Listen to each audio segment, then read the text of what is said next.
மனம். இந்த தலைப்பில் நான் ஒரு கவிதை படிக்கிறாச்சுன்னா, விரிந்த மனம்.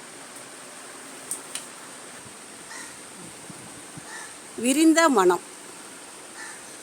கானல் நீர்தான் வாழ்வென்று மனம் கனவு போல் சலிப்போடு வாழ்ந்து களைப்பு நீக்கி வாழ தினம் களைய வேண்டும் எதிர்நோக்கோடு. பகலும் இரவும் இயற்கையே நமக்கு புதிய சக்தியை உண்டாக்கும் நியதி. உழைப்பும் ஓய்வும் வேண்டும், அது உற்சாகம் பெற ஒரே வழி. மேடு பள்ளம் தாண்டி மெல்ல மெல்ல மனப்பக்குவமாய் பலவீனமின்றி தாழ்வு மனம் தகர்த்துவிட்டு தனக்குள்ளே ஆற்றல் வளர வாழ்வோம். நடைமுறை வாழ்க்கையில் நிறைவேறா எண்ணங்கள் நடப்பதற்கு வழியுண்டு சோர்விலா முயற்சியால்.